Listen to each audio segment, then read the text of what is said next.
President হয়ে বিদেশে মার্কিন সহায়তা কমিয়ে আনছেন ডোনাল্ড ট্রাম্প। নতুন পররাষ্ট্রমন্ত্রী মার্কো রুবিওকে দিয়ে সাজাচ্ছেন নতুন পররাষ্ট্রনীতি। কিন্তু এতে বাংলাদেশের নতুন মার্কিন প্রশাসনকে ভয় পাওয়া নয়, বরং ভবিষ্যৎ গড়ার ঐতিহাসিক সুযোগ সামনে এসেছে বলে মনে করছেন মার্কিন পররাষ্ট্রনীতি বিশ্লেষক। আরও জানাচ্ছেন ইমতিয়াজ আলম।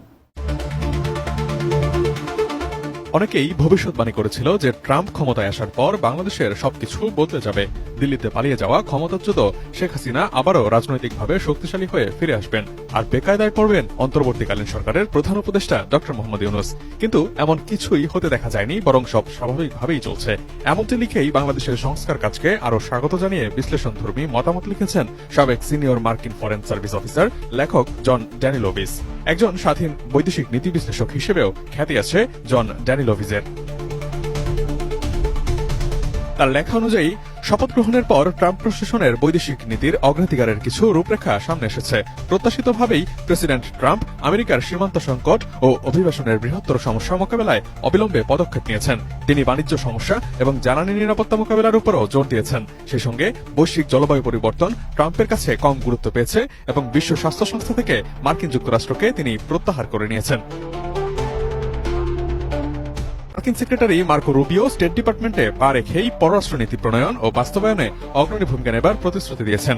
কোয়াডের বিদেশ মন্ত্রীদের সাথে নিয়ে ইন্দো প্যাসিফিক অঞ্চলের গুরুত্ব আরোপ করেছে যুক্তরাষ্ট্র। এদিকে ওয়াশিংটনের এই পালাবদলের সময়ে ডক্টর ইউনূস দাভোসে বিশ্ব অর্থনৈতিক ফোরামের বার্ষিক সভায় যোগদান করছিলেন। প্রায় অর্ধশত গুরুত্বপূর্ণ দ্বিপাক্ষিক বৈঠক করেন এবং বেশ কয়েকটি প্যানেল ও বিষয়ভিত্তিক ইভেন্টে অংশ নেন তিনি। সুইজারল্যান্ডের দাভোসে ডক্টর ইউনূসের উপস্থিতি তার বৈশ্বিক সেলিব্রিটি ইমেজ এবং সেই সাথে বাংলাদেশের সংস্কার এজেন্ডাকে সমর্থন জানায় আন্তর্জাতিক জোট। কোয়াড পররাষ্ট্রমন্ত্রীরা যৌথ বিবৃতিতে বলেছেন, আমরা ওয়াশিংটন ডিসিতে মিলিত হয়েছি একটি উন্মুক্ত ইন্দো প্যাসিফিককে শক্তিশালী করার লক্ষ্যে, আমাদের অঙ্গীকার পুনর্নিশ্চিত করতে, যাতে যেখানে আইন, গণতান্ত্রিক মূল্যবোধ, সার্বভৌমত্ব এবং আঞ্চলিক অখণ্ডতা সমুন্নত রাখা যায়। এই প্রেক্ষাপটে বাংলাদেশের গণতান্ত্রিক ও রাজনৈতিক সংস্কার আগের চেয়ে বেশি গুরুত্বপূর্ণ হয়ে উঠেছে, কারণ এটি কোয়াডের এজেন্ডার ভিত্তি হিসেবে আবির্ভূত হতে পারে। বাংলাদেশের অন্তর্বর্তী সরকার বর্তমানে যা কিছু করছে তা কোয়াড পররাষ্ট্রমন্ত্রীদের দ্বারা বর্ণিত লক্ষ্যগুলোর সাথে একেবারেই সামঞ্জস্যপূর্ণ। আগামী সপ্তাহ এবং মাসগুলোতে দক্ষিণ এশিয়ায় ট্রাম্প প্রশাসনের নীতি সম্পর্কে আরও বিশদভাবে জানা যাবে, বিশেষত যখন প্রধান রাজনৈতিক নিয়োগপ্রাপ্তদের নাম প্রকাশ্যে আসবে এবং সিনেটে তা নিশ্চিতকরণ প্রক্রিয়ার মধ্য দিয়ে যাবে।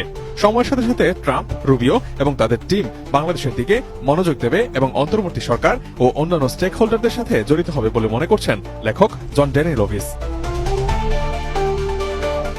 সব মিলে মার্কিন এই পররাষ্ট্র বিশ্লেষকের মত, পরিবর্তিত পরিস্থিতিতে ট্রাম্প প্রশাসন থেকে বাংলাদেশের ভয় পাওয়ার কোনো কারণ নেই। পরিবর্তে মার্কিন যুক্তরাষ্ট্র ও অন্যান্যদের সঙ্গে অংশীদারিত্বে একটি ভালো ভবিষ্যৎ গড়ে তোলার জন্য একটি ঐতিহাসিক সুযোগের সৃষ্টি হয়েছে, যার সদ্ব্যবহার করা উচিত বাংলাদেশের।